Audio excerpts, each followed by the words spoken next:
Mais uma vez, boa tarde a todos. Sou a Flávia e a Bia também. Vamos estar juntos nessa conversa agora à tarde com vocês sobre o currículo paulista, tá? Vamos aguardar subir a apresentação e a gente já inicia, tá bom? Fique à vontade para... Esse ATPC de hoje, né, a gente vai falar um pouquinho sobre o currículo paulista. No dia de hoje, falar um pouquinho sobre o ensino fundamental, sobre os fundamentos, sobre os princípios desse currículo. Ele é uma formação que já estava, né, no plano de trabalho da diretoria, do núcleo pedagógico. Nós até tínhamos feito uma convocação para Caçapava, iríamos começar um ciclo de formação esse ano sobre o currículo paulista. Por conta do distanciamento, a gente teve que cancelar essa orientação. Então, hoje a gente vai começar um pouquinho falando para vocês sobre esses princípios, sobre os fundamentos do currículo paulista. Mais uma vez, é importante que todos os professores, independente do ano série que lecionam, ficar inteirado, se apropriar desse material. Nós estamos falando aqui, vamos falar um pouquinho sobre o princípio da educação básica. Então, tanto o ensino fundamental quanto o ensino médio faz parte, estão, né, na concepção do ensino, fazem parte do ensino básico. Então, é importante no dia de hoje, discutir um pouquinho sobre esses princípios. Então, a gente vai falar um pouquinho da parte geral, né, Flávia, do currículo paulista, e depois, mais especificamente, algumas características fundamentais, e esse que eu e a Flávia consideramos ali essenciais para essa discussão do dia de hoje, referente à área de ciências humanas. Então, pode passar, Fernanda. Lembrando que a gente vai ter o registro no final da nossa reunião. Então, o objetivo da nossa formação hoje, ela volta só um pouquinho. Compreender a organização do currículo de Ciências Humanas e Sociais aplicadas, apresentando os seus princípios e as suas competências da área. Também falar um pouquinho sobre a compreensão da leitura das habilidades. Nos últimos encontros que nós tivemos, já falamos um pouquinho da importância de olhar e estudar essa habilidade e refletir sobre o que o aluno, o que se espera no desenvolvimento desse aluno com essa habilidade, para que a gente possa, então, escolher os melhores procedimentos e as melhores metodologias na elaboração do nosso plano de aula, para que essa habilidade ela seja realmente desenvolvida nos nossos estudantes, bom? E aí depois a gente vai falar um pouquinho mais voltado do segundo bimestre na próxima semana. Podemos passar? Então, é importante aqui quando a gente fala de currículo paulista, porque essa discussão, essa fomentação é um material, um currículo novo, entrou em implementação esse ano, no ensino fundamental. O ano passado nós tivemos um período de transição, então nós tivemos um período em que a gente tinha esse movimento de trabalhar com as novas habilidades desse currículo, mas sempre direcionando aonde ele se encontrava no currículo oficial do Estado de São Paulo, no currículo de 2008, e agora, então, o ano de 2020 é realmente um ano de implementação de um currículo novo, que ele precisa, sim, ser estudado e recebermos formações e uma discussão sobre esse material que é novo, traz alguns princípios que ele já estava no nosso currículo do Estado de São Paulo, por exemplo, o aprendizagem por meio de habilidades, só que ele traz alguns eixos mais explícitos nesse momento no currículo paulista e também traz uma preocupação de uma nova concepção de educação, uma concepção mais moderna. Então, nós temos ali, além disso, o currículo do ensino médio, o currículo paulista, esse de capa preta, ali está o print do nosso currículo de ciências humanas, que é o currículo ainda vigente. Ele é um currículo que está na nossa rede desde 2008, então não existe muita novidade em que tratar do currículo currículo do ensino médio, né, o currículo oficial, mas é importante que nós ainda, né, esse ano, olhe para esse currículo, as habilidades e os conteúdos previstos em cada série do ensino médio, para o desenvolvimento do nosso planejamento bimestral, anual e para os nossos planos de aula. Então, nós temos duas realidades nesse momento em 2020, e aí, pode passar? Nós temos ali, então, uma mudança, as principais mudanças que vem acontecendo. Então, em 2019, como eu já salientei, nós temos um momento de transição no ensino médio e a manutenção do currículo oficial no ensino fundamental, momento de transição, e no ensino médio, a manutenção do currículo oficial do Estado de São Paulo. Em 2020, que é o ano que nós estamos, nós já temos a implementação desse currículo no ensino fundamental. Então, a importância de se discutir esse documento, se apropriar desse documento, né, levantar os seus principais fundamentos. E no ensino médio nós passamos, então, esse ano de 2020, utilizando ainda o currículo oficial do Estado de São Paulo, é o nosso currículo vigente, mas nós também temos um movimento de consulta pública do currículo paulista do ensino médio. Então, nós tivemos já uma rodada de consulta pública que foi fechada há pouco tempo, né, a gente ainda, quando a gente estava na consulta pública do currículo paulista, nós pegamos a fase de transição para o distanciamento social, então no home office, então a consulta pública ela continuou nesse momento, e em 2021, então, o que está previsto para 2021, 22 e 23 de novidade é uma implementação progressiva desse currículo paulista. Ele, diferentemente do que aconteceu esse ano em 2020, que todos os anos do ensino fundamental começaram com o currículo paulista, o ensino médio vai começar gradual. Então, nós teremos o ensino, a primeira série em 2021, a segunda série em 2022 e uma terceira em 2023 a implementação na terceira série. Então, está previsto, né, das últimas formações que nós tivemos, essa implementação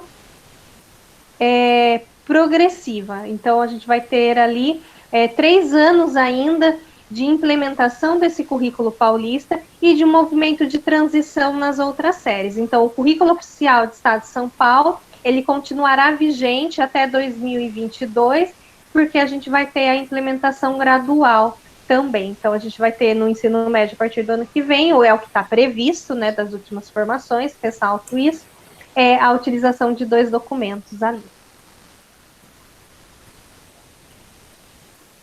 Para começar a falar um pouquinho de currículo paulista, nós precisamos retomar a BNCC, que é o documento maior, é a base que serviu de ponte para a implementação e a elaboração desse currículo paulista que nós vamos discutir hoje. Então, nós temos uma base nacional comum, da onde foi reconstruído o nosso currículo paulista, e a partir disso, as diretrizes e orientações pedagógicas da rede também serão reformuladas, né? Então, nós temos ali as diretrizes e orientações da rede, que terá que ser vinculada a esse currículo paulista, bem como o projeto político-pedagógico da escola também terá uma remodelação agora em 2020, porque nós temos um novo currículo sendo implementado, então as concepções e olhar para essa escola, para essa educação integral, para esse jovem que nós queremos formar, que crianças, né, que estudantes queremos formar.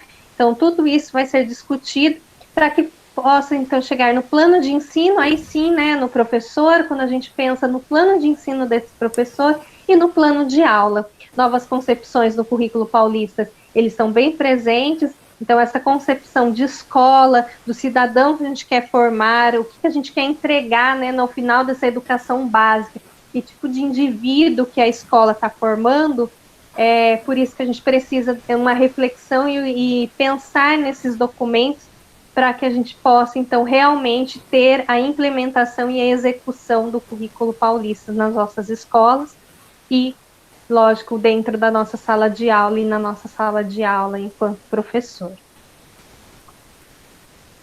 Então, aqui a gente tem, pode passar? Aqui nós temos a linha do tempo, a Flávia vai falar um pouquinho para vocês. Então, a linha do tempo, ela orienta como que foi organizado essa pauta com relação ao currículo e as leis que regem, né, todo esse fazer de documento em relação ao currículo e a base, né, primeira base. Então, a partir da Constituição de 88, você tem lá os destaques, em 96, a Lei de Diretrizes e Bases da Educação, você tem lá, de 1997 até 2013, a ABNCC entra para o Plano Nacional de Educação, né, como uma das metas. 2015, você tem as discussões, aí vem 2016, e 2017 você tem já essa consolidação do documento, para 2018, para 2019, a ser pauta de discussão dos currículos estaduais. Pode passar. E aí, enquanto documento, né, a ser discutido em 2018, você também tem outras pautas para sua implantação.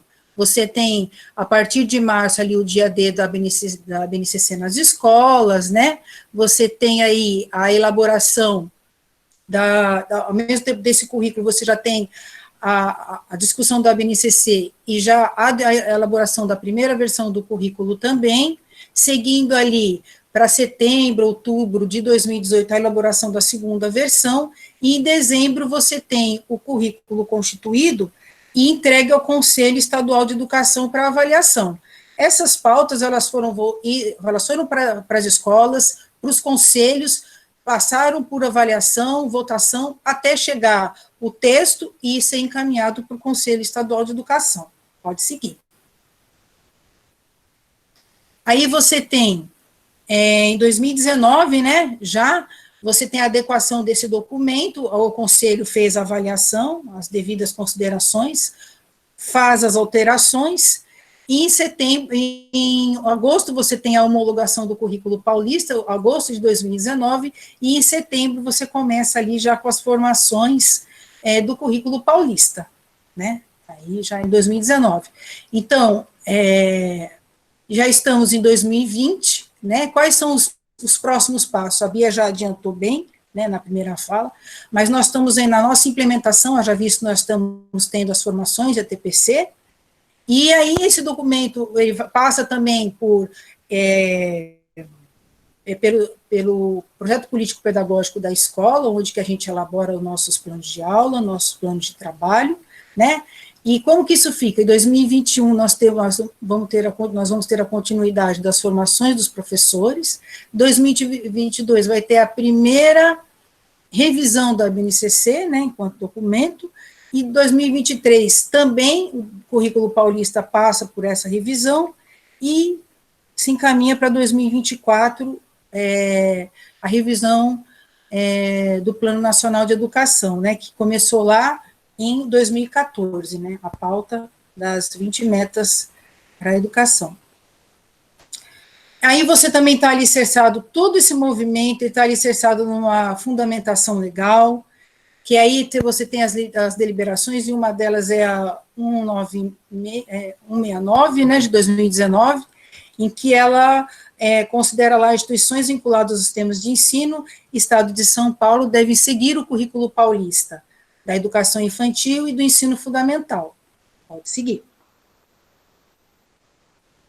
Aí, nesse movimento, você tem, além, então, dessa orientação legal de seguir o currículo a partir do documento norteador, que primeiro foi a BNCC, você tem o currículo paulista agora, existe, os sistemas têm que cumprir esse documento, existe o sistema, as instituições que vão apoiar em regime de colaboração, que no caso aqui nós estamos vendo a Undime e a Uncine, né, são esses conselhos, eles acompanham a implementação do currículo nos sistemas municipais, da rede dos municípios. Então, existe plenárias também, reuniões de pautas para ver como que está o andamento dessa efetivação e implementação do currículo nas redes municipais, né, para ter um parecer só e um trabalho só, né, em relação ao que foi já preparado enquanto documento norteador, né, que é o currículo. Pode seguir. Aí você tem também... Só para falar, Flávia, acho que é importante a gente destacar, ali quando a gente fala de regime de colaboração, essa unificação de currículos, né? Nós temos ali até uma grande, às vezes, considerações e reflexões sobre os professores que dão aula só no ensino médio, por exemplo, em Taubaté, que os alunos, eles vêm de outra rede, e acaba tendo uma discrepância, às vezes, da aprendizagem do ensino fundamental para o ensino médio. O currículo paulista traz um pouco essa unificação, que todos estão seguindo, né, de acordo com as suas metodologias e PPP de cada escola, mas um documento maior, que é a BNCC, e no caso do Estado de São Paulo, o currículo paulista. Então, isso é muito importante quando a gente fala da fundamentação legal, que esse currículo ele foi construído em regime de colaboração. Então, até na hora da elaboração dos elaboradores, os que escreveram o currículo, nós tínhamos ali não só representantes da instituição, né, Estado, mas também muitos dos conselhos estaduais e das prefeituras presentes na elaboração desse currículo. Justo. São a sociedade, né, a participação civil, ela é essencial nessas pautas, né? A gente tem uma Constituição que ela coloca a democracia nesse processo, então a educação faz parte, né, dessa participação, né? E aí você tem também, ainda como fundamentação, né, o artigo 3º, propostas pedagógicas das instituições vinculadas aos sistemas de ensino do Estado de São Paulo devem adequar o currículo, se adequar o currículo paulista até 2020, nós estamos já nesse momento, né, e contemplar as diferentes modalidades nas suas especificidades locais e regionais. Então, cabe aí os sistemas adequar as suas realidades, né. Então, às vezes, no seu projeto político-pedagógico, adequar a realidade da cidade, do bairro, local, tudo mais. A nossa formação continuada, ela também ela tem base legal, né, então é importante as orientações pedagógicas, que pode vir da Secretaria de Educação também, como meta também pelas diretorias de ensino, né. Pode passar. Você tem no nosso currículo paulista, então, propriamente dito, você tem os fundamentos pedagógicos, né? Esses fundamentos, eles se classificam da seguinte forma: compromisso com a educação integral, compromisso com o desenvolvimento de competências, compromisso com a alfabetização, letramento e multiletramento, e estímulo e apoio à construção do projeto de vida, da tecnologia digital e os processos de avaliação. Então, esses faz parte aí dos princípios do nosso currículo. Passar. Então, o nosso currículo, ele preza, então, a proposta, né, do documento, é a educação integral. Então, aí, como já foi colocado também, essa educação integral, ela não é do ensino, apenas do ensino, né, do horário de ensino integral. Ela está com base na visão do estudante nos aspectos, com base na visão do estudante nos aspectos cognitivos, e socioemocionais, né? Fazer essa integração curricular.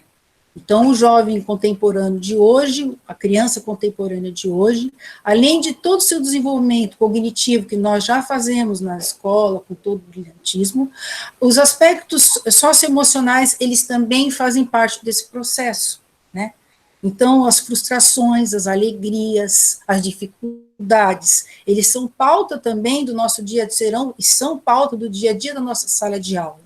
E isso está bem claro como no documento do nosso currículo, né, e é uma orientação, e é um fazer que tem que ser agora constante, mais do que nunca, né. Então, a gente tem que ter o compromisso na formação. E pode seguir, que eu já contemplei essa fala. Pode seguir, Fernanda, pode seguir.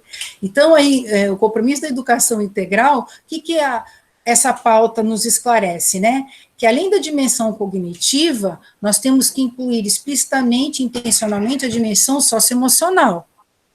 Além do nosso currículo que estava antes por disciplina, nós agora vamos trabalhar um currículo buscando a integração curricular e a relação desse conhecimento com as experiências de vida desses alunos, né, dos nossos estudantes. Isso como educação integral. E de uma abordagem que se colocava como massificada, propondo por uma concretização dos anseios com base nos seus projetos de vida, né? Então, você tem ali uma educação socioemocional, você tem uma educação voltada para essa integração curricular, com base nas experiências, nos conhecimentos prévios dos alunos, e que isso também vem somando aos projetos de vida, né, que os alunos, que a educação tem como finalidade, né? Quer comentar alguma coisa, Bia? Então, quando a gente ressalta a educação integral, é importante a gente pensar nesse, né, no indivíduo como um todo. Quando ele fala educação integral, ele não está dizendo só a parte do ensino, da transmissão de um conhecimento, né, mas muito mais essa questão que a gente ali bem foca, das identidades, o respeito, essa visão plural. Então, quando a gente pensa no jovem, na criança hoje, fazer essa formação, então, a escola, esse novo espaço de aprendizagem, ela vai muito mais, né, vai muito além da transmissão de um conhecimento. Então, isso que é importante quando a gente pensa em educação integral, é na formação de um todo. Sempre a área de ciências humanas sempre tem, né, o princípio da visão é formar um cidadão crítico, os projetos político-pedagógicos das escolas também falam desse indivíduo crítico, capaz de refletir sobre o mundo que ele vive, e o currículo paulista traz muito, muito essa concepção dessa formação, mas com respeito, a valorização da identidade, a valorização de crenças, valores diferentes. Então, acho que isso é importante quando a gente pensa na educação integral. O integral é no ser como um todo, como bem a Flávia falou, não é só um processo cognitivo, e sim também do aspecto emocional desse estudante, né? Na realidade, a gente vive uma questão contemporânea em relação ao indivíduo, né? Então, isso é refletido também no universo escolar, e consequente em todo um contexto que envolve, seja com relação às orientações curriculares, questões de base legal, isso reflete o cidadão de hoje, né, esse mundo contemporâneo que nós vimos. E hoje a criança, o jovem, o adolescente, ele está no foco da discussão, né, como nesse mundo contemporâneo. Aí, se você tem um gráfico, que representa o estudante no centro, então, a criança no centro, o jovem no centro, e todo um mecanismo, né, de preocupação com essa formação integral. Então, você tem o espaço da escola, a cultura escolar, você tem os processos avaliativos, você tem a tecnologia, como construir essa autonomia do aluno, e a importância do papel do professor neste movimento, né, de educação integral, tendo o aluno como foco das nossas ações, né, inclusive no sentido desse fortalecimento desse protagonismo juvenil. Pode seguir. Então, nós estamos falando aqui do desenvolvimento, nós vamos também falar, que é uma das metas, nos princípios do currículo paulista, sobre o desenvolvimento de competências, né?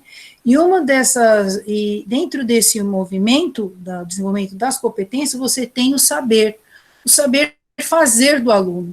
Para quê? Qual que é o objetivo? O saber fazer do aluno em todas as situações, problemas, as atividades, as suas participações, é desenvolver no aluno o quê? Um sujeito autônomo, um cidadão autônomo, para que ele possa enfrentar o mundo das dificuldades, que ele possa enfrentar o mundo das alegrias, da felicidade, das frustrações, que é justamente onde a gente encontra aí a formação socioemocional também.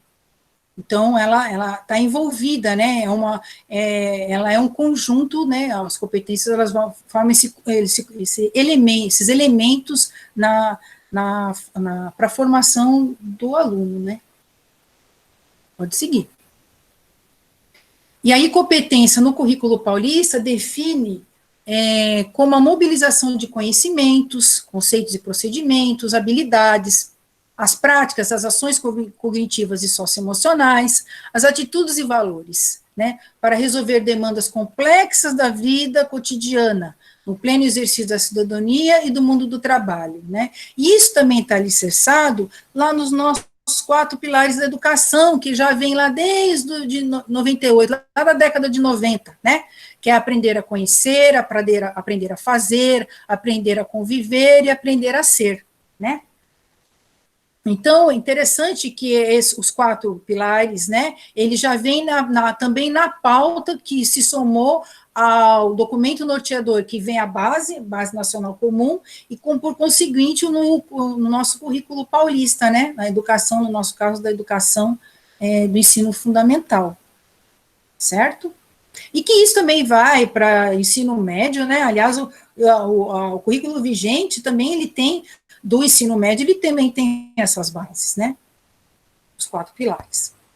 E aí, nós temos, então, aí as competências, tratando-se de competência, nós temos as 10 competências gerais da BNCC, né, que está lá, começando a ler rapidamente da nossa coluna aqui, da esquerda para a direita, você tem ali a competência 10, responsabilidade e cidadania, competência empatia e cooperação, autoconhecimento e autocuidado, argumentação, trabalho e projeto de vida, conhecimento, pensamento científico, crítico e criativo, repertório cultural, comunicação e cultura digital, né? Estão dentro de uma educação integral, olha quantas competências ao longo do processo, né, a gente já não vai desenvolvendo nos nossos alunos.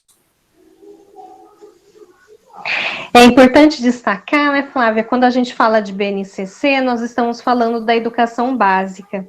Sim. E a educação básica, ela vai desde os anos iniciais até o ensino médio. Então, quando nós colocamos ali as 10 competências, dentro delas nós temos várias competências que estão voltadas mais para o processo cognitivo, mas nós também temos a junção das competências socioemocionais. A exemplo, por exemplo, do engajamento, participação e, né, empatia. Todas essas competências, elas só serão desenvolvidas a partir da intencionalidade do professor no seu planejamento de aula. Principalmente as competências, sim, as competências cognitivas, que estão ali voltadas para os processos cognitivos, que a habilidade trabalhada se refere, mas principalmente quando eu penso, né, nesse engajamento, na busca de um processo criativo, num processo de investigação, num trabalho em grupo, colaborativo, num trabalho, no uso de uma metodologia ativa em que o estudante vai ser o protagonista, vai tentar resolver aquela problemática através do seu raciocínio. Então, todas essas, quando a gente olha esse infográfico, é importante a gente perceber que essas competências, quando a gente está falando das 10 competências do ensino básico, nós estamos falando ali principalmente dessa intencionalidade do plano de aula do professor, porque a gente só consegue formar ter essa educação integral e formar esse cidadão previsto, né, no nosso currículo paulista e na base, a partir muito dessa intencionalidade, desse papel do professor, que assume um papel muito importante. Às vezes a gente pensa assim, a percepção do professor mudou, hoje o professor ele não é mais o protagonista, ele é o mediador. Muito pelo contrário, quando a gente pensa que ele é um mediador, mas ele é um mediador essencial nesse processo de aprendizagem, sim, principalmente nesse momento quando a gente pensa na intencionalidade, né, o que eu quero formar, como eu vou formar, né, esse justamente processo, é muito importante. Então, quando a gente olha esse infográfico, que é tão divulgado da BNCC, é importante a gente fazer essa reflexão, principalmente ali do papel do professor na mediação, para que essas competências elas sejam realmente, né, desenvolvidas nos nossos estudantes ao final da educação básica. Justamente, Bia. E aí, complementando a sua fala, a gente tem, então, colocando aí as competências socioemocionais, né, que elas estão desenvolvidas a partir das competências cognitivas e possibilitando a formação integral do aluno, né?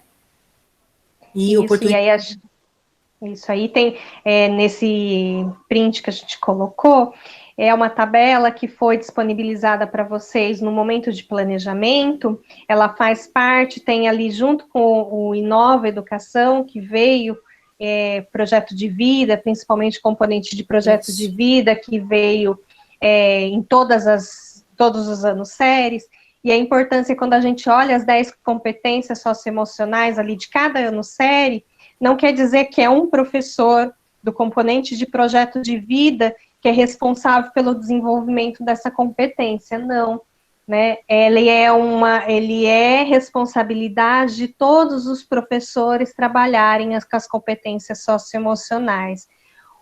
O material de projeto de vida, ele vai estar voltado, ora para uma ou outra competência socioemocional, como está distribuído no quadro ali. Mas é importante a gente perceber que todo professor, como a gente viu lá nas 10 competências, lá na base, as competências socioemocionais, elas devem ser desenvolvidas por todos. Muito bem. E também, aí, como também um dos princípios, o compromisso da alfabetização no nosso currículo, né, o compromisso, um dos princípios do nosso currículo é a alfabetização, letramento e multiletramentos, né, a alfabetização entendida aqui como aprendizagem de leitura, né, o domínio da escrita alfabética, né, e a capacidade de compreender e analisar criticamente diferentes gêneros, textos, no nosso caso, as nossas fontes, nossos referenciais teóricos, né? Aí nós temos o letramento, né, que é o envolvimento dessas práticas da linguagem, né, e hoje nós temos também aí o multiletramento, né, práticas de linguagem. O termo multiletramento é cunhado para representar dois multiplicidade social, cultural e linguística, presente na sociedade globalizada, e multiplicidade semiótica, que constitui textos que circulam dentro e fora da escola, né? Então, quando você está falando lá dos processos cognitivos, enfim, da aprendizagem do aluno, nós vamos estar mobilizando essa capacidade leitora do aluno nas suas múltiplas realidades, né? Seja na leitura de uma fonte histórica, de um gráfico, de um recurso audiovisual, de um recurso puramente visual, de uma poesia, de uma música. Então, esses elementos que muitas vezes nos servem de estratégias, né, para nossas aulas, na realidade, a gente trabalhando aí toda uma atividade com foco nesse multiletramento, né, e de certa forma, a escola, ela é o multiletramento, né, os componentes curriculares, eles se somam a esse multiletramento, né, essa leitura de mundo, e isso é importante para o aluno, ele produzir os seus sentidos de leitura também, né, o fortalecimento do protagonismo, ele se dá a partir do momento quando proporcionamos esses estímulos, esses textos, e ele, a partir dessas leituras, ele consegue se colocar no mundo, consegue se posicionar, consegue desenvolver sua criticidade, e por conseguinte, tomar as suas decisões também, né, sempre com a mediação e o protagonismo também do professor, certo? Pode seguir. Então, aí, né, a citação do nosso currículo paulista diz lá que o letramento e o multiletramento garante a participação dos estudantes nas práticas sociais mediadas pela leitura e escrita, e os habitam também e a produzem textos que envolvem as linguagens verbal, não verbal, multimodal, presentes nos diferentes gêneros que circulam nas mais diferentes esferas da atividade humana, né? Então, vem aí mais esse, para ilustrar a nossa conversa aqui. E ainda continuando sobre o próximo compromisso, né, como princípio, o estímulo ao apoio à construção do projeto de vida dos estudantes. Então, você tem lá na competência 6 do currículo paulista, que é entender o aluno, né, o estudante entender, fazer com que ele entenda as relações próprias do mundo do trabalho e fazer escolhas alinhadas ao exercício da cidadania e seu projeto de vida, com liberdade de autonomia, consciência crítica e responsabilidade. Na realidade, pessoal, nós temos essa preocupação na escola, como sempre. Agora, o que é importante é que nesse documento tem claro, ele está descrito, Então, isso nos ajuda muito nas nossas orientações de trabalho, né? Então, tem lá essa competência, ela está me direcionando para isso. Então, quais ações que a minha escola, enquanto projeto político-pedagógico, pode estar encaminhando para a gente aprimorar esse fazer, para a gente aprimorar essa atitude do aluno. Isso que é importante, né? Pode seguir. E quando a gente fala, né, Flávia, de projeto de vida, e é um componente agora nas nossas escolas, é importante destacar que ele está fundamentado no nosso currículo paulista, e mais uma vez, discutir projeto de vida com o nosso estudante não é papel só do professor do Inova de projeto de vida, muito pelo contrário, né? Ele faz parte dessa nova concepção e a gente precisa estar vinculado a esse projeto de vida, fazer com que os nossos estudantes reflitam sobre a percepção de futuro, e principalmente ali quando a gente fala de projeto de vida, dessa conversa, despir de preconceito, de pré-julgamentos. Hoje de manhã também eu fiz questão de salientar isso, porque quando a gente às vezes pensa em projeto de vida, e acaba tendo, às vezes, uma conotação de que, né, ele não é capaz, ele não estuda para isso. Então, a gente não pode ter esse pré-julgamento, muito pelo contrário, a gente tem que refletir se você almeja isso na sua vida, o que você almeja, isso é bom, vai fazer parte, né, o que isso é importante para a sua vida futura, e às vezes não está nem relacionado muito à questão profissional. Na nossa formação, quando teve no planejamento, foi muito falado, por exemplo, de um projeto de vida, às vezes o nosso estudante, ele sonha em ser feliz. E quando a gente pensa, né, quando o nosso estudante sonha em ser feliz, o que ele quer para o futuro, ele ser feliz, a gente tem que pensar quais são as percepções de felicidade e o que tem levado a ele não ser feliz nesse momento, né? Então, acho que isso é importante quando a gente pensa e discute projeto de vida, ainda mais na nossa disciplina, nos nossos componentes, história, geografia, filosofia, sociologia, em que a gente tem esse momento de reflexão e diálogo próximo com os nossos estudantes, na reflexão principalmente da realidade em que ele vive e aquilo que ele quer formar, né, na realidade futura. Uhum. Justamente, né, exatamente, eu acho que o projeto político-pedagógico consegue definir muita coisa, né, diante dessa proposta em relação ao projeto de vida, né, como todos envolvidos na escola, né.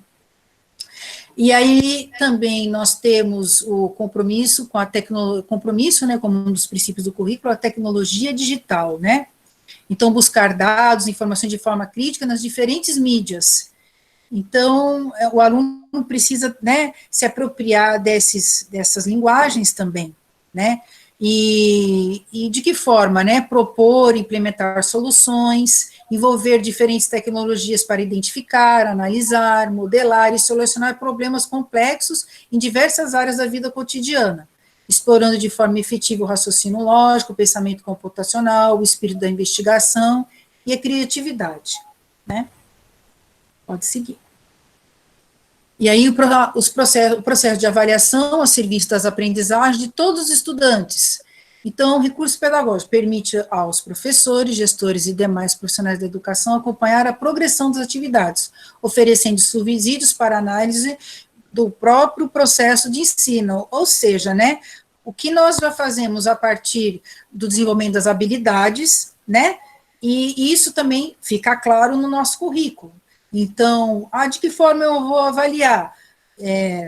Pelas avaliações, pelas pesquisas, por tantas outras possibilidades em que a escola, a partir do seu projeto pedagógico, do seu plano de ensino, pode elencar a melhor realidade de cada unidade escolar, né, de cada comunidade, né, porque o processo de avaliação, ele vem justamente para você conseguir reavaliar os processos de aprendizagem.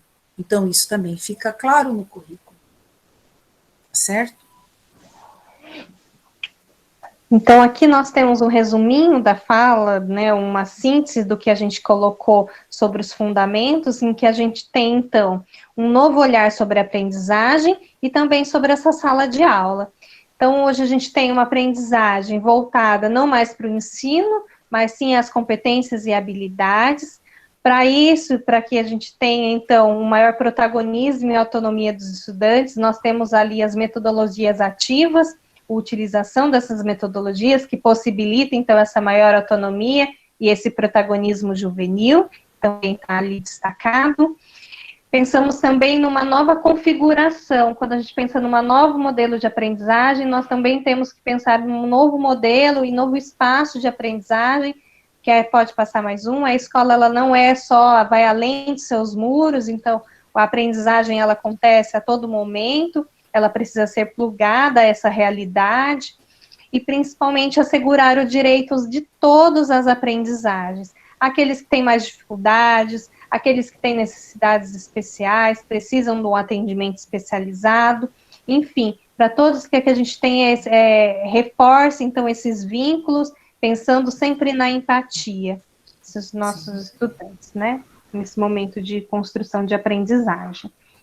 Bom, pensando então, quando a gente pensa em toda essa parte do texto introdutório, então, foi uma retomada, eu sei que muitos trabalharam isso no seu momento de planejamento, no início do ano, mas a gente fez questão de retomar esses fundamentos, porque ele é a parte do nosso currículo, nós precisamos sempre estar estudando, se apropriando de um documento que é novo, e pensar nessa percepção de nova educação e o que a gente está querendo formar.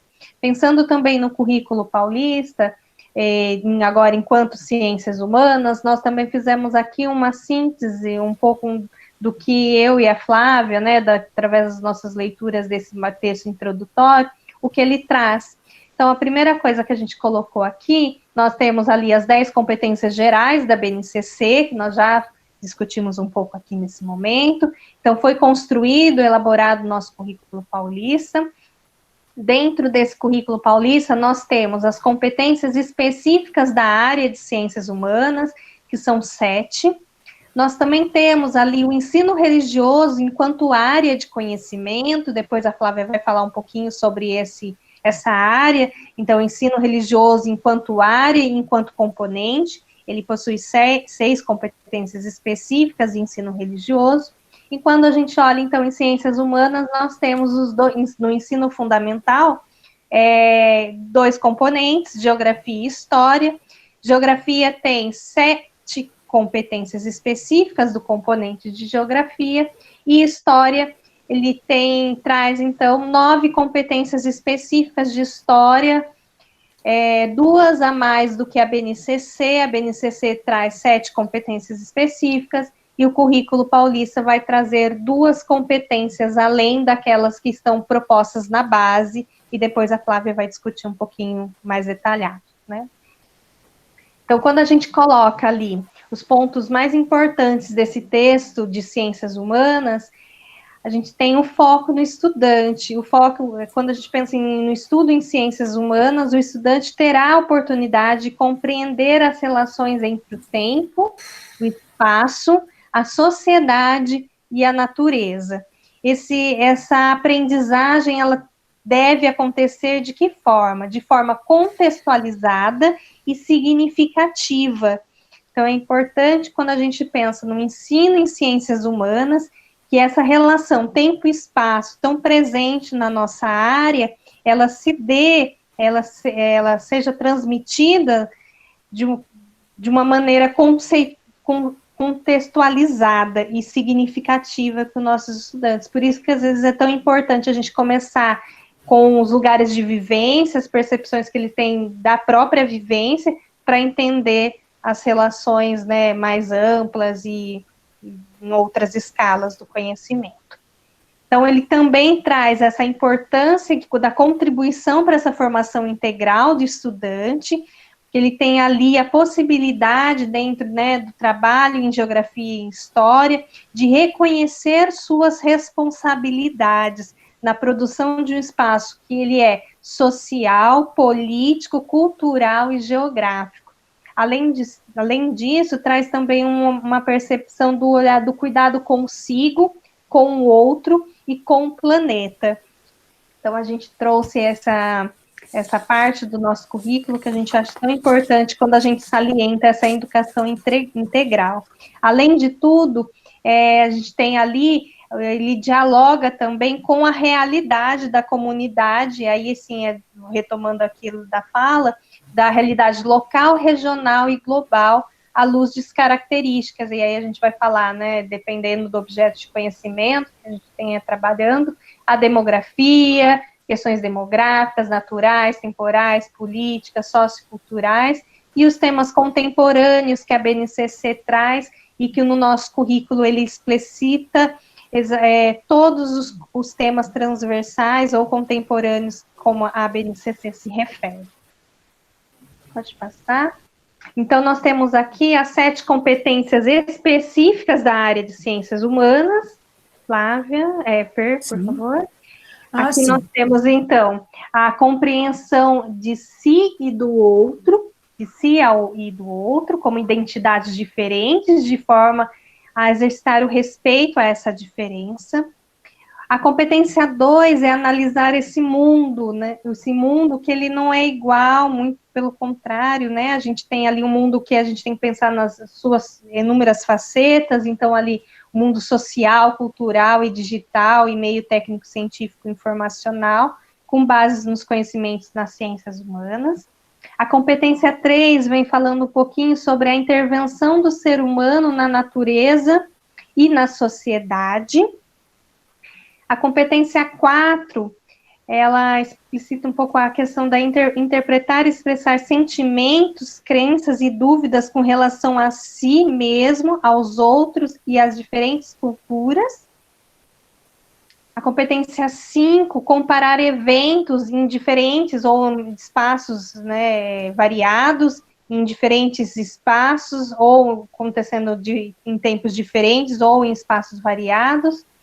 A competência 6 traz a questão da argumentação, que a gente já realizava muito, né, a gente sempre trabalhou com a questão da argumentação, então, ali a competência 6 vem focar essa competência de que o estudante ser capaz de construir argumentos, mas é um argumento construído com base no conhecimento das ciências humanas, para negociar, defender suas ideias e opiniões, mas que respeitem e promovam os direitos humanos, a consciência socioambiental, exercitando a responsabilidade e o protagonismo.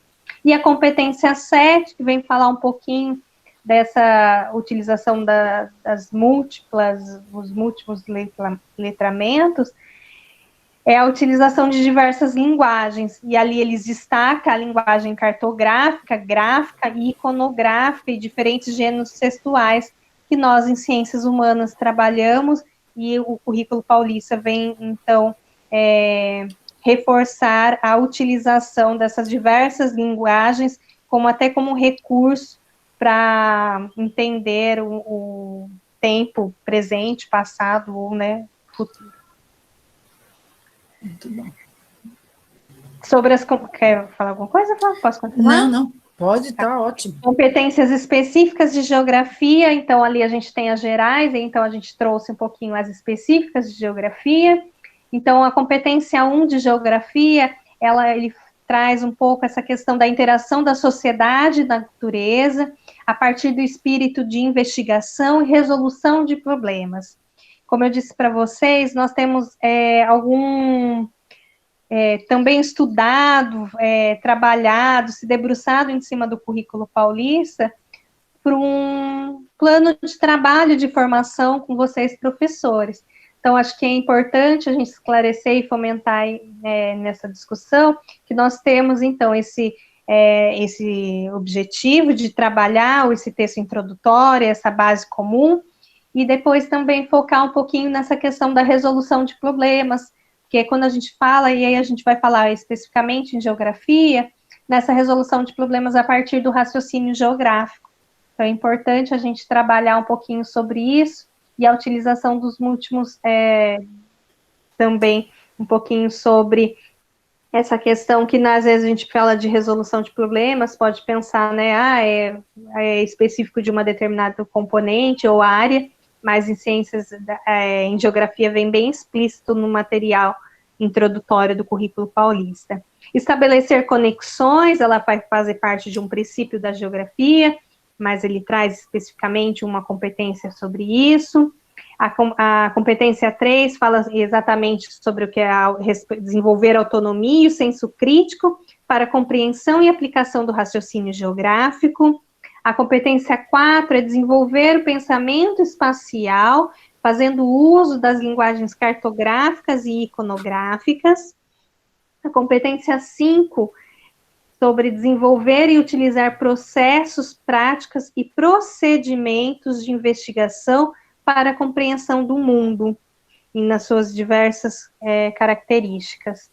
Construir argumentos também estava lá na competência geral da nossa área, e aqui a geografia traz como competência específica também a construção desse argumento, sempre também com respeito à diversidade, e o agir pessoal e coletivo, com respeito, autonomia, responsabilidade, flexibilidade, resiliência e determinação. Então, a gente tem aqui essa competência também voltada muito mais no campo socioemocional, mas muito também de atitude, né, do que se espera de um estudante em área de geografia. Aqui a gente tem a geografia no ensino fundamental, no currículo paulista. Ela foi dividida em 5 grandes unidades temáticas. Então, todas as habilidades previstas em cada ano série, ela foi, né, estruturada a partir das unidades temáticas denominadas o sujeito e seu lugar no mundo, conexões e escalas, mundo do trabalho, formas de representação e especiamento espacial, natureza, ambiente e qualidade de vida. Então, ao longo de cada ano do ensino fundamental, nós temos ali a percepção, então, trabalho com habilidades voltados para essas grandes unidades temáticas. A geografia também vai trabalhar bastante os temas transversais, que a BNCC chama de temas contemporâneos. E aqui eu coloquei todos eles, mas eu gostaria de destacar o tema contemporâneo Educação para os riscos de educação, para a redução de riscos de desastres, a RRD, que foi um tema contemporâneo acrescido no nosso currículo paulista. Ele não está presente na BNCC, e ele vem com foco bastante importante no nosso currículo paulista, essa preocupação com essa educação de riscos e desastres ambientais e socioambientais. Pode passar, Fer? Então, aqui eu trouxe dentro do texto introdutório, ele traz os princípios e os conceitos estruturantes que essa geografia presente no currículo paulista, ela foi organizada. Então, os princípios de analogia, conexão, diferenciação, distribuição, extensão, localização e ordem, e os conceitos estruturantes voltados para essa geografia contemporânea, a espaço geográfico, paisagem, lugar, território, região e educação cartográfica.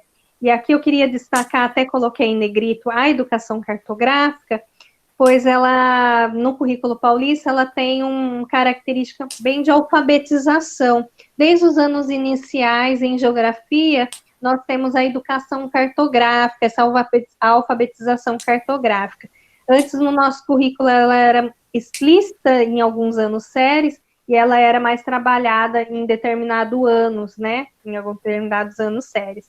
E agora, ela vem desde os pequenininhos, lá desde o primeiro ano do ensino fundamental, a previsão de trabalhar a partir do pensamento espacial, né? A educação cartográfica.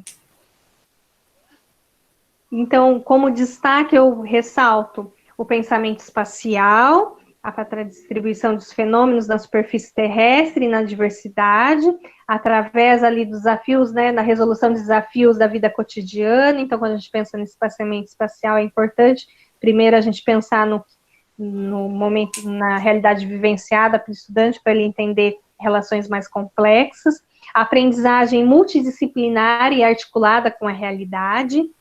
Esse raciocínio geográfico, então, né, o estudante é estimulado a pensar espacialmente e desenvolver esse raciocínio geográfico através da resolução de problemas.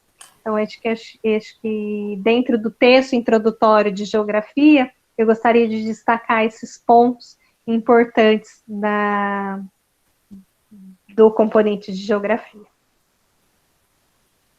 E, por fim, a gente tem ali, além de tudo que foi ressaltado, nós temos a preocupação, e ele sempre vai aparecer, os 17 ODS, os Objetivos de Desenvolvimento Sustentáveis, previstos na Agenda da ONU 2030, né, a Agenda 2030 da ONU, em que, através do desenvolvimento dessas habilidades, nós temos também essa preocupação com as metas estabelecidas a partir, então, desses objetivos das ODS. Então, sempre que tem um material de apoio desse currículo paulista, ele vem fazendo essa vinculação do que é e dos possíveis trabalhos com as ODS. Então, agora nós vamos apresentar para vocês, então, o que consta no currículo paulista, né, as competências específicas de história. Pode passar. Então, nós temos lá, são 9 competências, como já foi falado, né? Então, nós temos lá, a 1, compreender os acontecimentos históricos, né? 2, compreender a historicidade do tempo e do espaço. 3, elaborar questionamentos, hipóteses, argumentos, proposição em relação aos documentos. O 4, identificar interpretações que emprestem visões de diferentes sujeitos, culturas, povos. 5, analisar e compreender movimentos e populações, mercadorias no tempo e no espaço. 6, compreender e problematizar os conceitos e procedimentos da produção historiográfica. E 7, produzir, avaliar e utilizar tecnologias digitais de informação e comunicação. Nós temos a 8 e a 9. Na 8, que foi, então, até a 7, ela está de acordo, né, com a BNCC. A 8, ela foi criada, a 8 e a 9, essas competências, elas foram criadas para o currículo paulista de História do Ensino Fundamental. E a competência 8, ela é compreender a história e a cultura africana, afro-brasileira, imigrante indígena, bem como suas contribuições para o desenvolvimento social, cultural, econômico, científico, tecnológico, político, e tratar com equidade as diferentes culturas. Então, está bem claro lá. Não que as outras, nos outros níveis, nas outras competências, elas não estejam implícitas, mas como um tratado do documento, ela está bem clara e definida até como política educacional, né? E aí nós temos lá a competência 9, compreender, identificar e respeitar as diversidades e os movimentos sociais, contribuindo para a formação de uma sociedade igualitária, prática, e que preze pelos valores de convivência humana e que garanta os direitos. Na realidade, essa competência 9, ela trabalha, então, tanto a 8 e os diversos movimentos dos sujeitos ao longo do tempo e do espaço, né? Na sua dinâmica, os sujeitos na sua dinâmica enquanto história, né? Enquanto processo histórico. E na parte introdutória, então, da BNCC e do nosso currículo paulista, eu destaquei essas duas partes, né? Na BNCC, você tem ali o estímulo à autonomia do pensamento por intermédio do reconhecimento de diferentes sujeitos e histórias, condutas, e isso se mostra no currículo paulista, na sua base introdutória, chamado de atitude historiadora. O que vem ser atitude historiadora, de acordo com o currículo paulista, que eles definiram isso nesse termo, né, como atitude historiadora? É quando os sujeitos se posicionam frente ao processo de ensino-aprendizagem, tanto o aluno, o estudante, o professor, e faz uso de comparações, contextos, interpretação das fontes, e refletindo historicamente sobre a sociedade, do que vivem, como vivem, e a partir dessa problemática, né, que enquanto sujeito histórico, enquanto fazer histórico, propor soluções. Então, todo o desenvolvimento das competências e habilidades que está proposto no currículo paulista, ele vem no sentido da gente fazer esse questionamento, né, com relação à reflexão histórica desses sujeitos históricos e, dentro das análises, propor soluções, né, dessas múltiplas facetas da nossa história, né, da condição nossa humana. E aí, no currículo de história, ele se pauta, então, na crítica ao recorte histórico, nas fontes e na diversidade. Então, como exemplo prático, eu coloquei assim, por exemplo, lá na Idade Média. Por que foi considerada a Idade das Trevas? Qual é o questionamento, né? O questionamento é a crítica ao recorte. Então, se a Idade Média, em algum momento, foi considerada a Idade das Trevas, por quê? Por que a Revolução Francesa é chamada de Revolução? Por que a queda da Bastilha é considerada um marco da Revolução? Então, levar além dessas temáticas, né, dos objetos de conhecimento, o questionamento desses recortes, o questionamento e a crítica a esses recortes, né, porque foi alguém que propôs, que teve uma intenção, enquanto produção histórica. Né. Aí, em relação às fontes, nós trabalhamos, uma das metodologias do ensino de história é a utilização das leituras das fontes. Então, fazer também um questionamento, né, e analisar, por exemplo, aí, como estudo de documento, a Declaração dos Direitos do Homem e do Cidadão. Quem elaborou? Por que elaborou? Qual foi a necessidade? Aí é um exemplo, tá, gente? E a questionar a produção das fontes, né, fazer o que chama hoje de curadoria das fontes, né, fazer essas análises, como que ela foi colocada, por que foi colocada, em que momento ela foi construída, qual foi a necessidade, levar esses questionamentos, porque o questionamento leva o aluno a conhecer, e levando o aluno a conhecer, leva a autonomia do aluno, leva ele a se colocar como sujeito, parte da construção desse processo histórico, por isso a atitude historiadora. E a diversidade, né? E nesse processo de análise crítica ao recorte histórico, nós estamos fazendo o quê?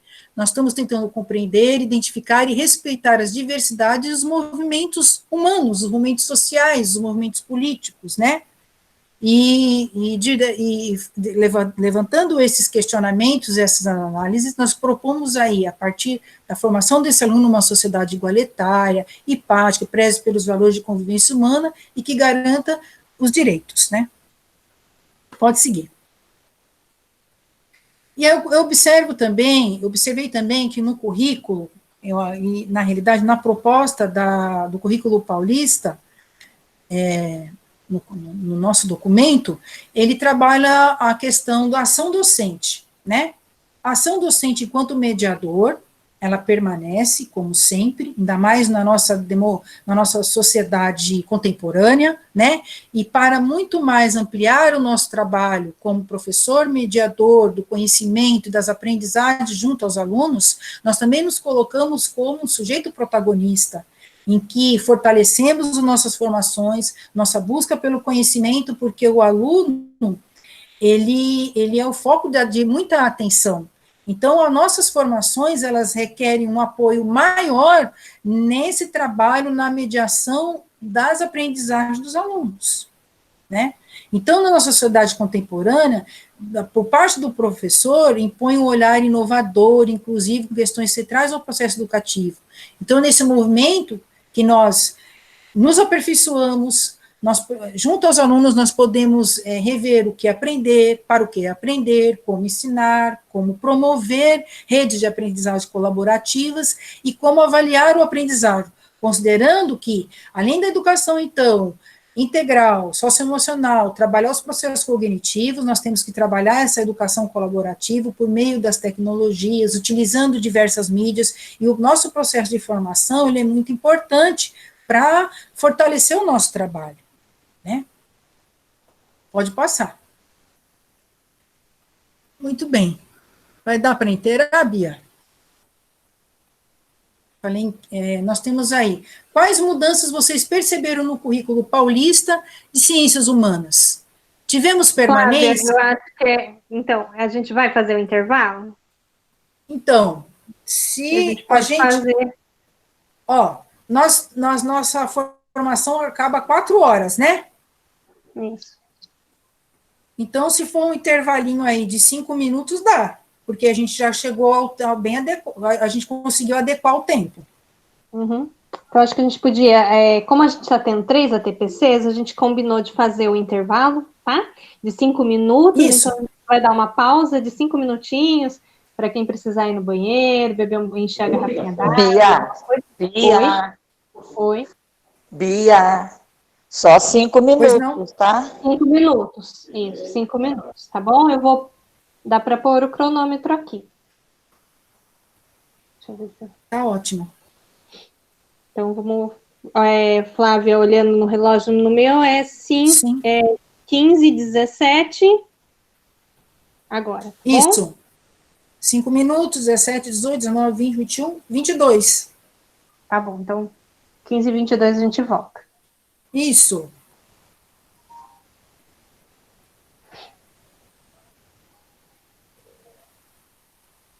Fique à vontade, viu, gente?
Podemos voltar? Pronto. Então, aqui nós colocamos isso. Voltamos. Nós aqui na nossa discussão, a gente tinha até pensado numa interação do chat, mas por conta do tempo, depois até vocês podem colocar considerações, que no final a gente até pode discutir um pouquinho, né, Flavinha? Mas aqui nós pensamos um pouquinho, Sim. olhando para o material, para o currículo paulista, para o currículo oficial. Nós tivemos muitas permanências, muitas coisas se mantiveram, alguns princípios, fundamentos, até mesmo conteúdos, objetos, conhecimentos, mas muitas coisas também tiveram mudanças, e algumas mudanças importantes. E a gente gostaria de destacar, então, dentro da leitura que eu e a Flávia fizemos desse material de ciências humanas, algumas mudanças que a gente considera importantes nesse documento. Pode passar? Então, quando a gente tem ali em geografia, nós temos uma configuração dos anos finais do ensino fundamental, em que eu destaquei o recorte regional, o recorte utilizado, essa escala, né, geográfica utilizada. Então, no sexto ano, as habilidades, a compreensão do estudante está muito ligada aos lugares de vivência, à escala local. Quando a gente se refere, então, ao sétimo ano, a gente tem ali o desenvolvimento e a compreensão enquanto, né, escala nacional, Brasil, e voltado para o estado de São Paulo. No oitavo ano, nós temos ali, e no nono ano, mudanças muito mais significativas para quem leciona nesses 2 últimos anos do ensino fundamental, percebeu uma grande mudança do currículo oficial para o currículo paulista, em tanto dos seus objetos de conhecimentos, conteúdos, e até mesmo o desenvolvimento das habilidades em si, e até o recorte utilizado, o recorte regional utilizado, a escala, né? Então, nós temos no oitavo ano um foco muito grande para a América Latina e África, e no nono ano, o recorte Europa, Ásia e Oceania, que era muito pouco trabalhado no currículo oficial do Estado de São Paulo. Então, teve uma grande mudança, principalmente no oitavo e nono ano, ali de geografia. E aí também a percepção de mudança, quando a gente pensa mesmo nos objetos de conhecimento, daqueles conteúdos que estavam principalmente no ensino médio e migraram para o ensino fundamental. A maior parte desses objetos de conhecimento vieram para o oitavo e nono ano. Por exemplo, quando a gente pensa na geopolítica. Pode passar. Então, aqui eu trouxe uma leitura de habilidade para falar um pouquinho sobre essa questão, principalmente quando a gente trabalha a questão de objeto de conhecimento e não só de conteúdo. Eu fiz questão de pegar uma habilidade do segundo bimestre agora, ela foi considerada uma habilidade essencial, que será trabalhada no Centro de Mídias, que é aplicar os conhecimentos de conceitos de Estado, nação, território, governo, país, e analisar conflitos e tensões na contemporaneidade, com destaque para situações geopolíticas na América e na África. Então, a gente tem ali um verbo de comando, que é o aplicar e o analisar, e o objeto do conhecimento aqui, que não é o conteúdo em si, mas sim conceitos, né? Conceitos de Estado, nação, território, governo, país. Então, e o contexto, aquele contexto, né? A escala utilizada no 8º ano, que é o recorte América Latina e África. Então, é importante, quando a gente tem ali o organizador curricular do bimestre, olhar e ver o que a habilidade pede, né? O que a gente precisa trabalhar e desenvolver nesse estudante, e o que ele vai ter que ser capaz ao final de todo esse processo. Pode passar. Aqui eu trouxe o destaque para... Pode passar, dar mais um clique, Fer, para mim, por favor, mais um. Aqui, então, nós temos a leitura da habilidade, do código alfanumérico, e eu destaquei, por exemplo, a EF08GE25 asterístico, que foi falar um pouquinho sobre essas habilidades novas. Como nós falamos, o currículo paulista, ele foi baseado na BNCC, mas por ele ser um currículo de um estado, ele tem características de recortes específicos do currículo paulista que foram acrescidos. Então, todo esse acréscimo, ele virá com esse símbolo de asterístico. Então, nós temos, por exemplo, no 8º ano em Geografia, no currículo paulista, 33 habilidades, enquanto a BNCC só traz 24. Então, é importante na leitura, quando a gente olha esse documento, porque quando a gente pensa, principalmente, na utilização, por exemplo, de um material, de um suporte pedagógico, como o livro didático, o PNLD, por exemplo, o PNLD ele vem baseado na BNCC, e não no currículo paulista. Então, é importante a gente fazer essa leitura e perceber o que precisa ser acrescido e implementado a mais, né, dentro dessa intencionalidade de um plano de aula. Pode passar? Então, aqui eu fiz um movimento que é importante quando a gente fala da progressão das habilidades. O currículo organiza as habilidades em diferentes períodos, diferentes etapas do ensino fundamental, de acordo com o longo do percurso escolar. Então, a gente tem a complexidade, o aprofundamento desse processo cognitivo do nosso estudante. Então, para exemplificar um pouquinho essa progressão, eu peguei um exemplo de um conceito estruturante da geografia, que foi paisagem. Pode passar para a gente, Fer? Então, eu peguei o conceito estruturante de geografia, que é o conceito de paisagens, e como ela é trabalhada ao longo de todo o percurso do ensino fundamental. E aí a gente percebe que, lá no 6º ano, por exemplo, o conceito de paisagem, o estudante ele tem que ser capaz do quê? De descrever os elementos constitutivos. Então, olhar para uma paisagem e conseguir descrever, que é um processo, né, que a gente desenvolve, um processo cognitivo, mas é um processo de descrição, algo mais simples. Enquanto, por exemplo, no 7º ano, no próximo ano do seu percurso escolar, ele, além de identificar esses elementos constitutivos, ele vai ter que avaliar exemplos extraídos de meios de comunicação, ideias e estereótipos acerca das paisagens aí da formação territorial do Brasil. Então, olha, ao nível de complexidade, nós passamos de uma simples descrição para uma avaliação. Então, agora ele vai ter que ser capaz de avaliar essas paisagens. Além disso, no 7º ano, ele também tem que ser capaz de analisar as paisagens brasileiras, em especial as da região sudeste. No 8º ano, esse aluno ele precisa identificar as paisagens, mas não é qualquer paisagem, são as paisagens do continente, da América Latina como um todo. E para isso ele vai precisar fazer ali uma associação com os aspectos geomorfológicos, da biogeografia, da hidrografia e da climatologia. Então, a gente consegue perceber a crescente complexidade conceitual que o mesmo, aqui nesse caso eu peguei um exemplo para ficar bem claro, do conceito estruturante.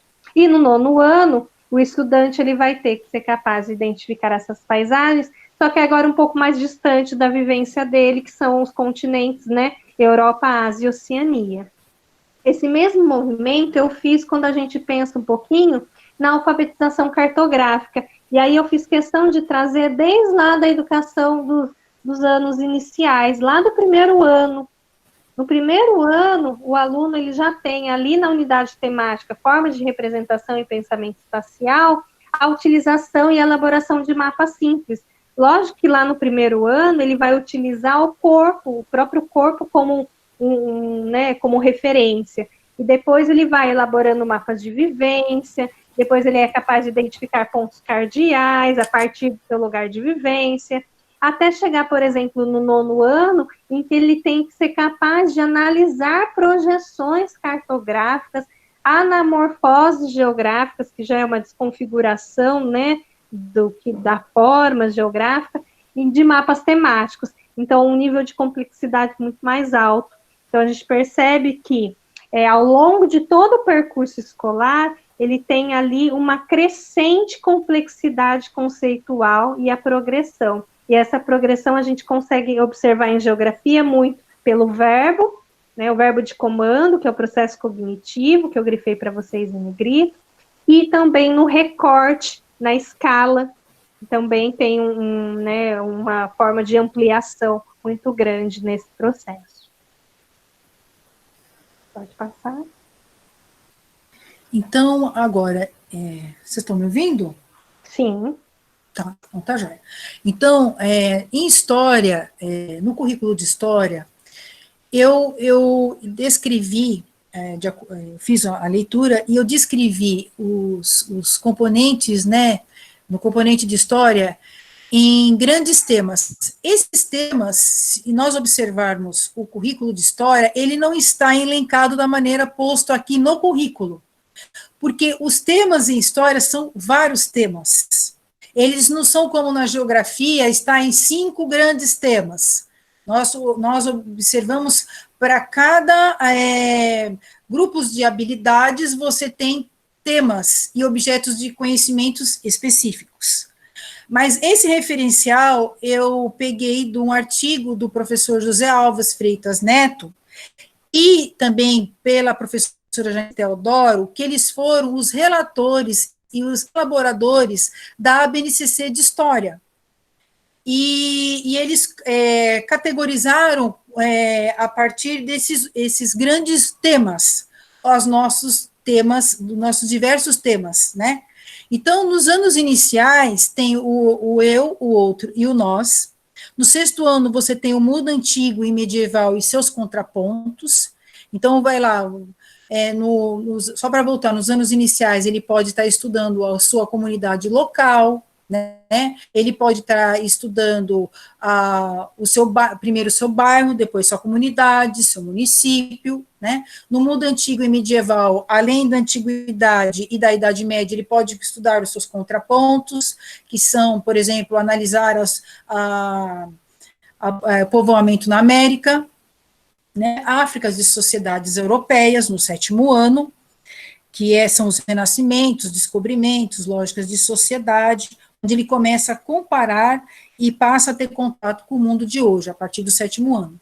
No 8º ano, você tem o mundo contemporâneo, que são a pluralidade de culturas, o desenvolvimento tecnológico, as evoluções, a busca de solução para esses conflitos, né, dentro das evoluções. No 9º ano, vem ali Brasil, República e o século XX, como história do Brasil, período Vargas, governos ditatoriais, e onde que a gente percebe seus limites e ambiguidades. Tá, posto isso, pode passar. Eu também desenvolvi ali um estudo em relação ao desenvolvimento das habilidades, né? Só que no meu caso aqui, se a gente observar na primeira coluna,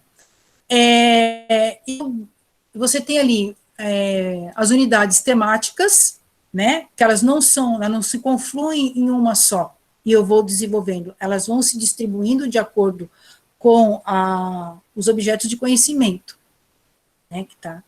E a habilidade, se eu for fazer um desenvolvimento por habilidade, eu peguei a partir de uma questão da temática do tempo, que começa lá no 5º ano como exemplo, né. Então, uma das diretrizes de trabalhar o tempo na história, eu peguei lá No quinto ano, você tem a habilidade 08, que tem lá, identificar formas de marcação da passagem do tempo em distintas sociedades, incluindo os povos indígenas, originários e os povos africanos. Então, no quinto ano, você já começa a identificar. E aí, no sexto ano, você tem identificar as diversas formas de notação do tempo. Então, tanto no quinto quanto no sexto ano, ele vai trabalhar formas de identificar o tempo, a passagem do tempo, a marcação do tempo. Já no sétimo, oitavo e nono anos, eles vão, a partir desse conceito de tempo, ele vai passar a comparar as navegações, por exemplo, no Atlântico e no Pacífico entre os séculos XV e XVI, e fazer essa comparação dos dias atuais, certo? Então, e aí, no oitavo ano, você tem discutir a noção de tutela dos grupos indígenas e a participação dos negros na sociedade, e no final você tem lá, no Brasil e nas Américas, né? No final do período colonial, identificando formas e permanências de preconceitos e estereótipos. Então, dentro da noção de tempo, o professor vai discutir a participação dos negros na sociedade brasileira e essa consequência no tempo atual. Ele vai analisar, no nono ano, as transformações políticas, econômicas, sociais e culturais de 1989 aos dias atuais.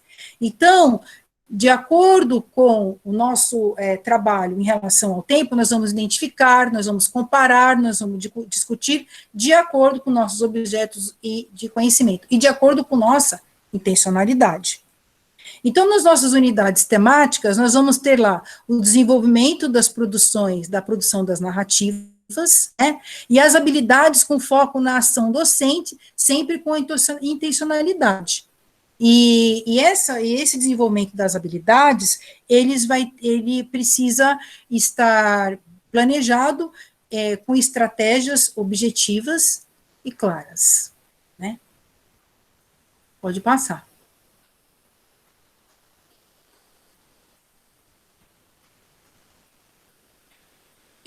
Aí a Bia colocou como tecnicamente a habilidade ela foi construída, né? E história em geografia, ela apresentou o modelo de geografia e o de história também. Então, discutir, no caso ali, essa habilidade, discutir a importância da participação da população negra na formação econômica, como que ela foi pensada, né? Então, enquanto o verbo está lá, explicita o processo cognitivo, né, o que eu pretendo trabalhar como aprendizagem, como desenvolvimento da minha ação. Você tem o complemento desse verbo, que explicita o objeto de conhecimento, o que eu vou trabalhar para desenvolver essa habilidade, e você tem o modificador, que é o modificador ou o verbo ou o complemento, que explicita o contexto, no caso ali, o Brasil. Então, se você pegar das habilidades de história e também de geografia, você vai ver que ela está tecnicamente distribuída nesses elementos de verbo, complemento do verbo e modificador do verbo, tá certo? Isso é uma questão que a gente colocou para esclarecer como que se compôs, né, como se constrói tecnicamente uma habilidade, né? Pode passar, por favor. E assim como no currículo de geografia, de história também. Então, na BNCC, você tem lá a habilidade do sétimo ano, por exemplo, que é discutir, a habilidade 17, discutir as razões da passagem do mercantilismo para o capitalismo. Ela termina aí, no sétimo ano. Elas foram, no currículo paulista, elas foram inseridas, por exemplo, está simbolizado com um asterisco, H18, H19 e H20. Então, quando vocês forem se apropriarem desses documentos, consultando a BNCC, vocês vão ver lá que ela parou. Por quê? Porque também, de fato, se a BNCC fosse colocar, ela é um documento norteador. E por ser um documento norteador, os estados e, consequentemente, os municípios, eles vão se adequar à sua realidade local e regional, certo? E, às vezes, também na avaliação dos técnicos, considerou melhor detalhar alguma habilidade, né, para poder especificar e desenvolver estratégias para trabalhar melhor, para o professor poder trabalhar melhor aquela habilidade. Pode seguir. Aí, sim, e nós temos também as habilidades complementares, ou seja, ela está na BNCC, ela está no currículo paulista, mas eles resolveram complementar também o trabalho com essa habilidade. Tá certo? Pode seguir. Vocês estão me ouvindo? Sim, Flávia, pode continuar.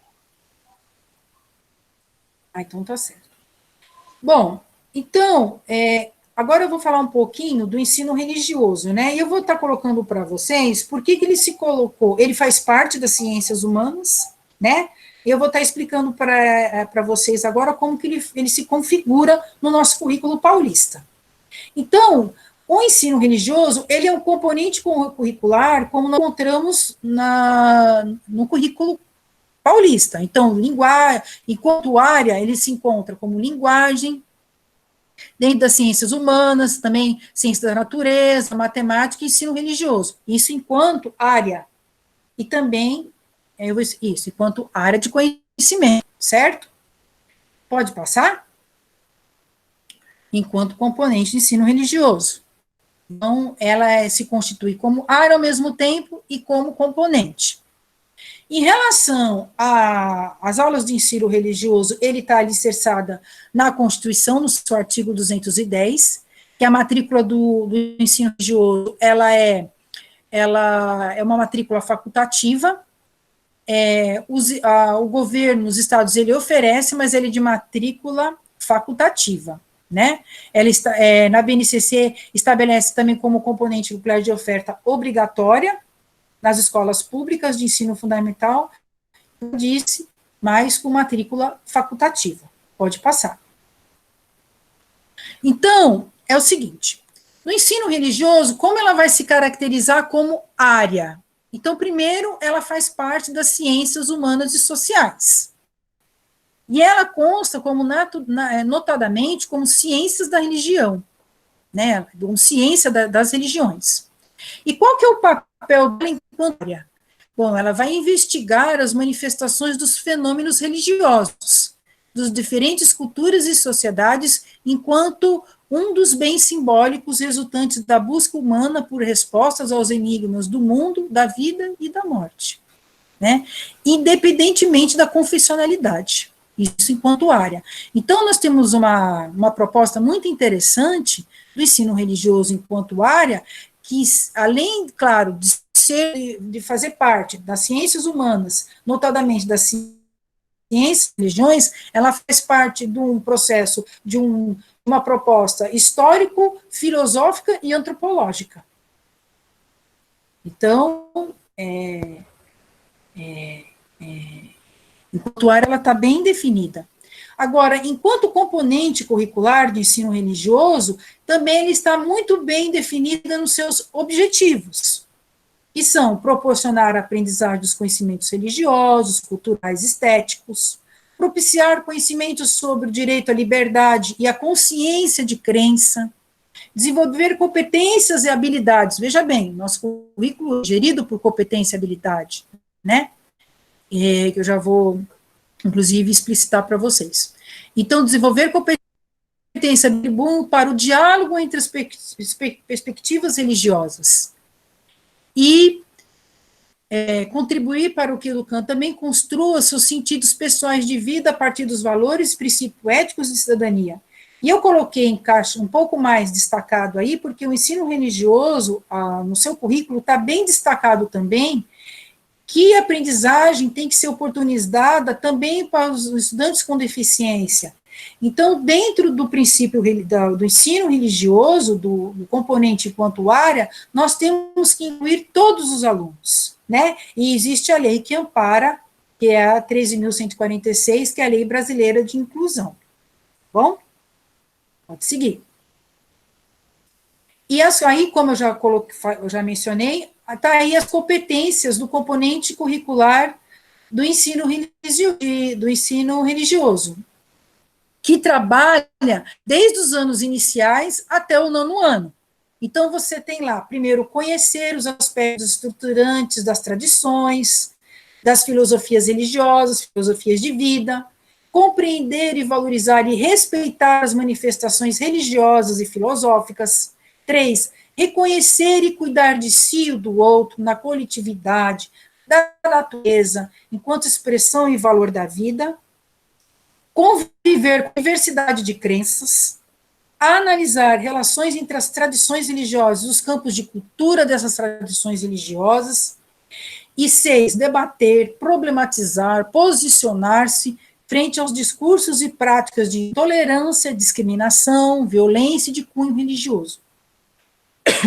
Se a gente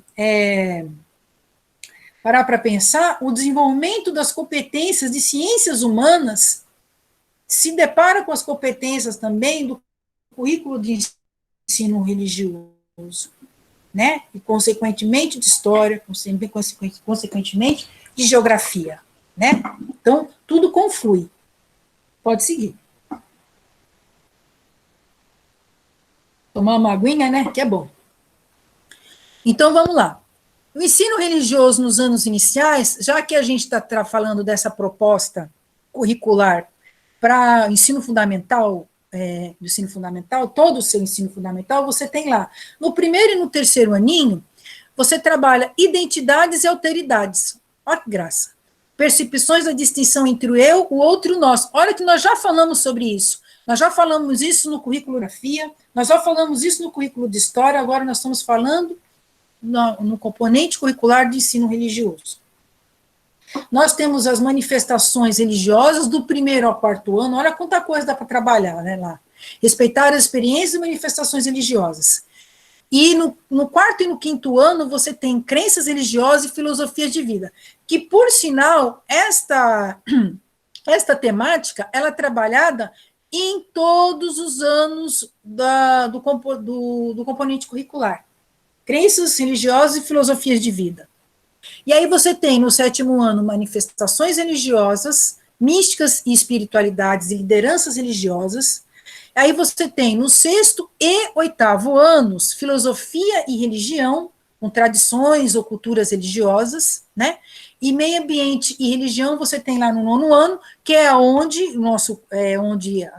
é ofertado, né, as aulas de ensino religioso do nosso currículo, meio ambiente e religião. Nono ano, a importância da natureza para as tradições ou culturas religiosas. Muito bem. E aí, como que eu vou trabalhar tudo isso, né, como componente enquanto área também? Pode passar. Na realidade, a gente tem que trabalhar com as nossas dinâmicas de grupo, com os nossos projetos, de acordo com o nosso projeto pedagógico da escola, que o projeto pedagógico da escola ele tem um referencial filosófico, né, desse caráter filosófico pedagógico.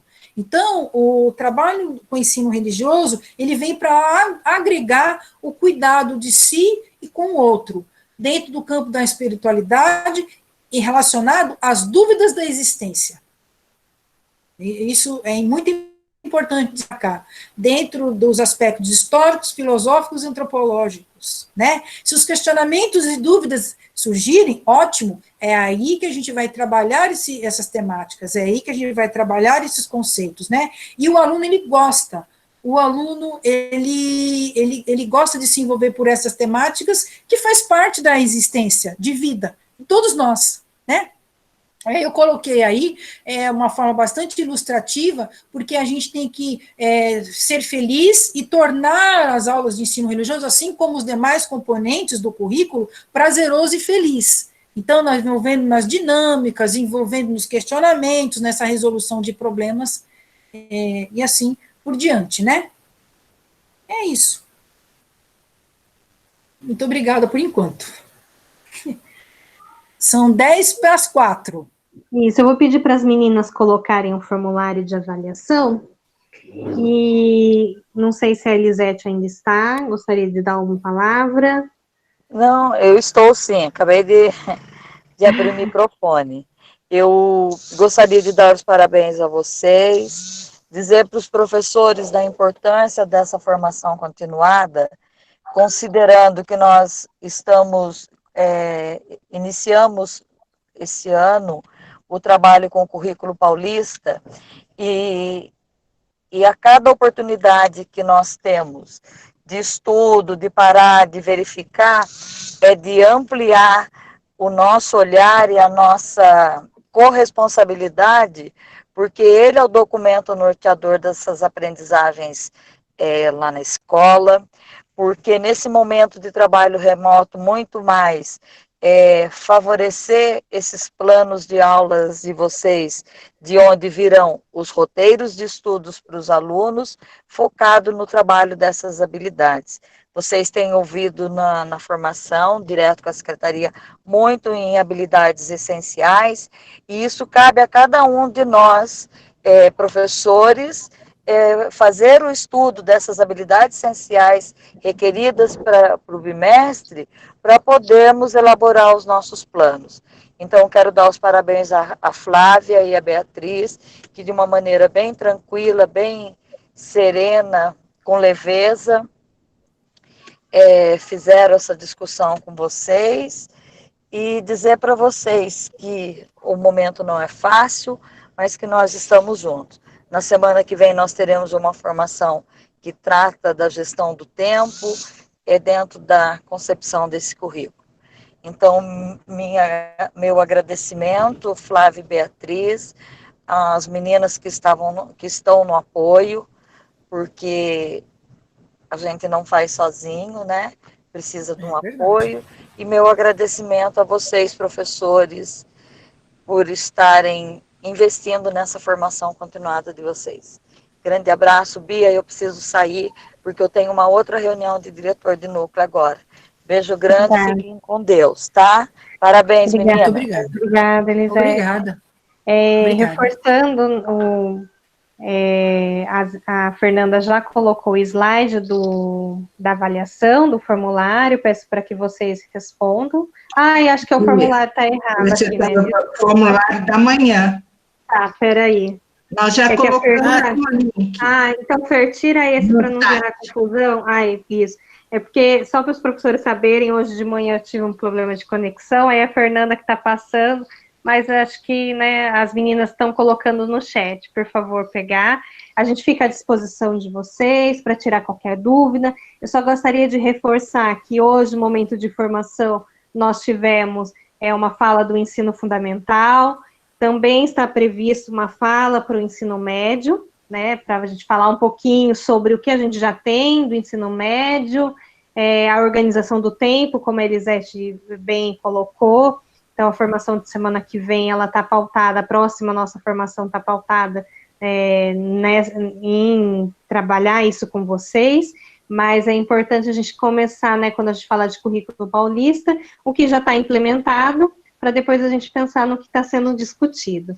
Então, hoje a gente falou um pouquinho do fundamental e da base, que fala da educação básica como um todo, e aí na próxima formação nós vamos falar do ensino médio, das propostas que virão, né, de como será a nova configuração, e também um pouquinho sobre essa organização do segundo bimestre, através das habilidades previstas, e aquelas que a Coped também elencaram como essenciais nesse momento de distanciamento. Isso mesmo. Alguém quer comentar alguma coisa? Falta 5 minutos. Podemos encerrar a gravação? Podemos, Sim. por favor.